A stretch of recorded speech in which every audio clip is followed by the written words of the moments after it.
By the grace of God season 2 episode 5 की starting में हम लोग कैलम को देखते हैं जो कि रीमा को बताते हैं कि क्लीनर स्लाइम ने गलती से चारकोल खा लिया है। वो कहता है आपने कहा था कि अगर हम लोग चारकोल को किचन में रखेंगे तो वो एयर को क्लीन करेगा और ह्यूमिडिटी को डिक्रीज करेगा। हमें लगा ऐसा कुछ होगा इसलिए हमने चारकोल को लॉन्ड्री रूम में रख दिया और वहीं पर क्लीनर स्लाइम ने उन चारकोल को खा लिया।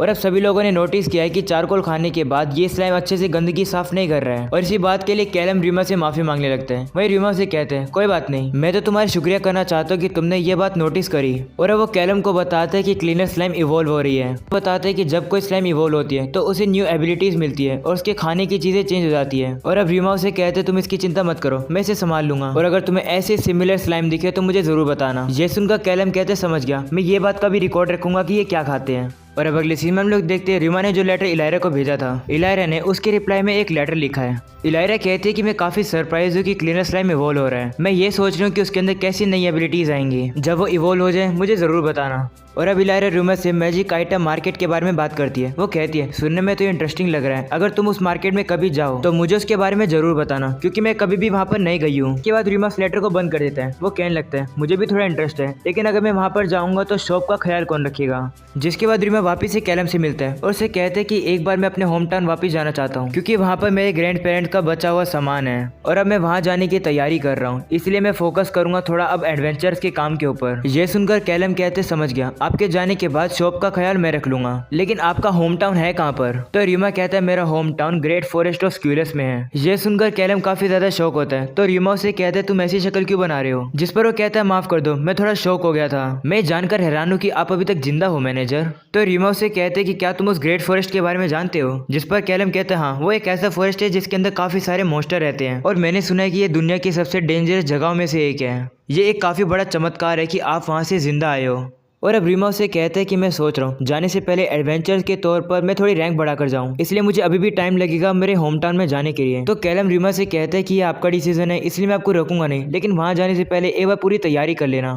तो रीमा कहता हाँ, इसलिए तो मैं गिल्ड जा रहा हूँ वहाँ से इन्फॉर्मेशन पाने के लिए। जिसके बाद रीमा गिल्ड में आता है जहाँ पर वो मेली नाम की रिसेप्शनिस्ट से बात करता है। वो उसे कहता है मेरा बिजनेस काफी अच्छा चल रहा है, इसलिए मैं सोच रहा हूँ कि थोड़े बहुत एडवेंचरर के काम कर लूँ। ये सुनकर मेलिन रीमा के लिए एक अच्छी सी जॉब ढूंढने लगती है। तभी रीमा उसे कहता है कि मैं तुमसे किसी चीज के बारे में पूछना चाहता हूँ। ये सुनकर मेलिन कहती है वो क्या है। तभी वो लोग देखते हैं कि कुछ एडवेंचरर एक रिसेप्शनिस्ट को परेशान कर रहे हैं। ये देखकर मेलिन रीमा से कहती है 1 मिनट रुको।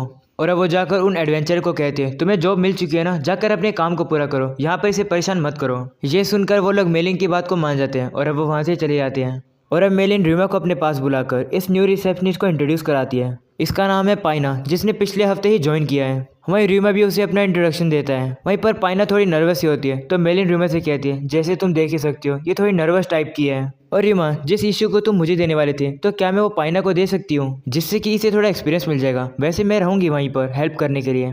तो रीमा भी मान जाता है और कहते हैं मुझे कोई दिक्कत नहीं है। और वो सारे एक साथ बैठे होते हैं। पाइना रीमा से कहती है अब बताओ आपको क्या जरूरत है। तो रीमा उसे कहते हैं कि मेरा एक नया गोल है, मैं अभी रैंक ई पर हूँ और रैंक सी पर जाना चाहता हूँ। जिसके बाद रीमा उसे कुछ मोस्टर के नाम की लिस्ट दिखाता है और कहते हैं मैं ऐसी जॉब ढूंढ रहा हूँ जिसमें ये सारे मोस्टर इन्वॉल्व हों। तो पाइना उन मोस्टर के नाम पढ़ती है जो कि होते हैं ट्रेंड, मैड सैलेमेंडर, कालिफ मंकी। रीमा कहता है कि मुझे पता है ये रैंक ई वाले एडवेंचर के लिए जॉब नहीं है, लेकिन जब मेरी रैंक बढ़ जाएगी तो मैं इन्हें मार दूंगा, इसलिए मैं इनके बारे में पहले से इन्फॉर्मेशन चाहता हूँ। मैंने सुना है कि गिल्ड के पास ऐसी इन्फॉर्मेशन है। तो पाइना कहती हाँ और उससे पूछते कि तुम्हें कितनी इन्फॉर्मेशन चाहिए। तो रीमा कहते हैं कि मुझे उनकी बायोलॉजी, हैबिटेट और उनकी लेटेस्ट इन्फॉर्मेशन चाहिए जो तुम्हारे पास हो, और हो सके तो ग्रेट फॉरेस्ट ऑफ स्क्यूलस में रहने वाले मोस्टर के बारे में भी इन्फॉर्मेशन।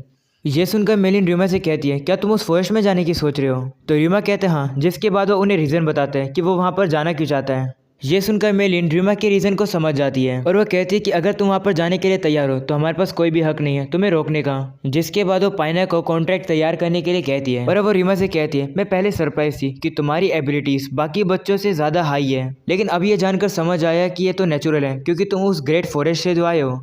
और अब हम लोग देखते हैं पाइना काफ़ी जल्दी कॉन्ट्रैक्ट लेकर आ जाती है और अब वो उस कॉन्ट्रैक्ट को मेलिन को चेक कराती है। मेलिन कहती है कॉन्ट्रैक्ट बिल्कुल सही है। जिसके बाद पाइना रीमा को साइन करने के लिए कहती है। रीमा भी साइन कर देता है। जिसके बाद वो रीमा को एक वाउचर देती है प्रूफ के तौर पर। वो रीमा से कहती है कि तुम्हें इसकी जरूरत पड़ेगी जब भी तुम अपने आइटम वापस लेने आओगे, इसलिए इसे खोना मत। तो रीमा भी मान जाता है और वो अपने आइटम बॉक्स में इस वाउचर को डाल देता है। और अब रीमा उनसे पूछता है कि क्या कोई ऐसी जॉब है जो कि छोटी भी हो और जिससे मेरी रैंक काफी जल्दी बढ़ जाए। ये सुनकर पाइना रीमा को एक जॉब लाकर दे देती है और ये जॉब होती है पार्सल डिलीवर करने की कैलेबन में, और इसकी टाइम लिमिट है जितना जल्दी हो सके। पाइना बताती कि कैरेज वाले पार्सल ले जाना भूल गए और वो चाहते हैं कि ये परसों डिलीवर हो जाए। ये सुनकर मेलिन कहती है परसों, ये तो इम्पॉसिबल है। तो पाइना कहती हाँ, लेकिन उन लोगों ने कहा है कि वो हमारे ऊपर इल्जाम नहीं लगाएंगे अगर देरी हो गई तो। और मैंने नोटिस किया कि रीमा स्पेस मैजिक यूज कर रहे हैं, इसलिए मुझे लगा कि रीमा टाइम पर उस पार्सल को पहुंचा देगा।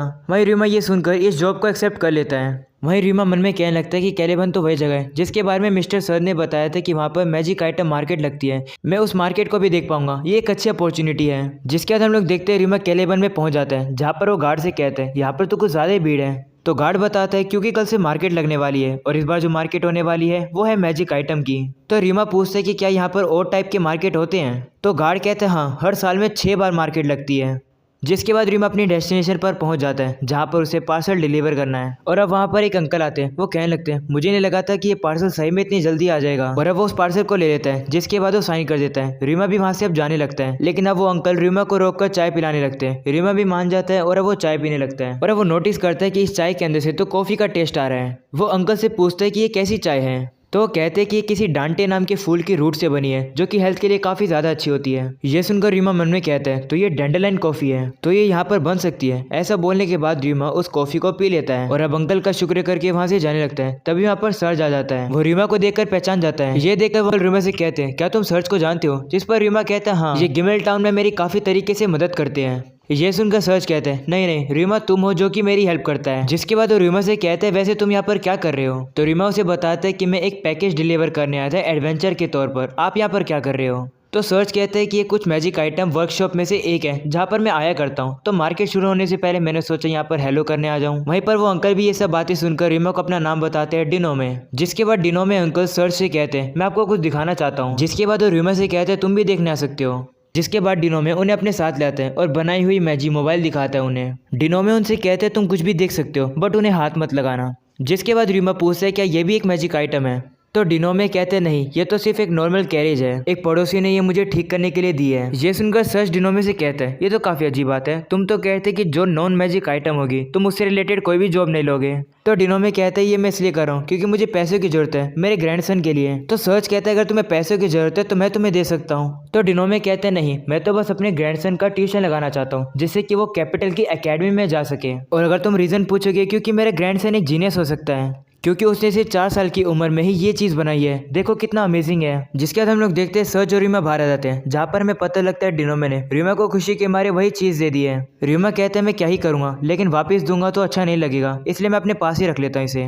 और अब सर्च रीमा से कहने लगता है आज का तुम्हारा अब क्या प्लान है। तो रीमा कहते हैं सबसे पहले तो मैं जगह देखूंगा रहने के लिए, और अब जबकि मैं यहाँ पर आ ही चुका हूँ तो मैं सोच रहा हूँ कि मार्केट देखकर ही घर वापस जाऊँ। ये सुनकर सर्च कहते हैं अगर ऐसी बात है तो तुम मेरे इन में रुक सकते हो, और अगर तुम चाहो तो कल मैं तुम्हें मार्केट भी दिखा दूंगा। रीमा भी सर्च के ऑफर को एक्सेप्ट कर लेता है और अब वो सर्च का शुक्रिया करता है। और अब हम लोग देखते हैं सर्च रीमा से कहते हैं कि मुझे थोड़ी जगह और जाना है, इसलिए मैं शाम तक वापस आ जाऊंगा और हम लोग डिनर साथ करेंगे। ऐसा बोलने के बाद सर्च वहां से चला जाता है। वहीं रीमा अपने कमरे में अकेला होता है, वो कहते हैं मेरे पास तो काफी खाली टाइम है, मैं अब क्या करूं। तभी उसे याद आता है कि उसके पास तो ये चीज है जो कि डिनोमे ने उसे दी थी। वो सोचता है कि इससे क्या मैं कुछ बना सकता हूँ, और अब रीमा उसे कुछ बनाना शुरू करता है। और अब शाम हो जाती है, तभी सर्च आ जाता है रीमा को बुलाने। रीमा भी घबरा जाता है और कहता है आ रहा हूँ। जिसके बाद हम लोग देखते हैं वो लोग काफी मशहूर जगह पर खाना खाने आते हैं। वहीं सर्च रीमा से कहते हैं तुम कोई चीज बना रहे थे, क्या तुम मुझे दिखा सकते हो तुम क्या बना रहे थे। तो रीमा भी उस चीज को निकालता है और कहता है ये एक म्यूजिक बॉक्स है और ये इस तरीके से म्यूजिक प्ले कर सकता है। ये एक टूल तो नहीं है लेकिन ये एक खिलौना है। वहीं सर्च काफी ध्यान लगा के उस म्यूजिक को रखता है। तो रीमा उसे कहता है क्या हुआ।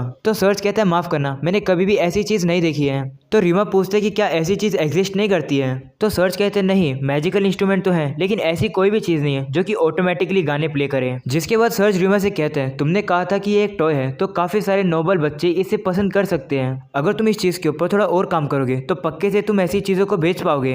तो रीमा कहता है कि मेरे पास तो पहले से एडवेंचरिंग का काम है, ऊपर से मेरी दुकान है, तो मैं इन्हें कैसे बेच पाऊंगा। तो इस बारे में सर्च रीमा को कोई सजेशन देने वाला होता है, लेकिन तभी उनका खाना आ जाता है। जिसके बाद वो लोग खाना खाकर बाहर आ जाते हैं जहाँ पर वो अपनी बातों को वापस कंटिन्यू करते हैं। सर्च रीमा से कहते हैं कि अगर तुम इन्हें बेचना चाहते हो तो ये काम तुम किसी और से करवा सकते हो। तो रीमा कहते हैं मैं भी यही सोचा था लेकिन मुझे पता नहीं है मैं ये काम किसे दूँ। तो सर्ज रीमा से कहते हैं कि क्यों ना ये काम तुम डिनोमे को दो। ये सुनकर रीमा कहते हैं लेकिन उनके लिए तो ये एक बर्डन हो जाएगा ना। तो सर्ज कहते हैं उसकी चिंता मत करो, वैसे भी उसके पास 3 नौकर हैं और ऊपर से उसे अपने ग्रैंडसन की ट्यूशन के लिए पैसे भी चाहिए। वो तो उल्टा ये काम सुनकर काफी ज्यादा खुश होगा, मैं पक्के से कह सकता हूँ। और अगर तुम चाहो तो कल मैं इस बारे में डिनोमे से बात कर सकता हूँ। तो रीमा भी उसे कहते हैं ठीक है, हाँ जरूर बात करना उससे। और अब अगले सीन में हम लोग देखते हैं रीमा एलारिया के लिए एक लेटर लिख रहा है जहाँ पर वो लिखता है कि मैं कैलिबर्न टाउन में आ चुका हूँ। ये वही जगह है जहाँ पर मैजिक आइटम मार्केट लगती है। ये मार्केट कल शुरू होने वाला है। मैं सोच रहा हूँ कि मुझे मार्केट में क्या क्या मिलेगा, मैं तुम्हें अगले लेटर में बताऊंगा, उसका तुम वेट करना। और इसी के साथ होता है ये एपिसोड खत्म। अगर आप लोग को पसंद है तो लाइक करके जाना, चैनल को जरूर सब्सक्राइब करना। मिलते हैं इसके नेक्स्ट एपिसोड में, तब तक के लिए पीस आउट।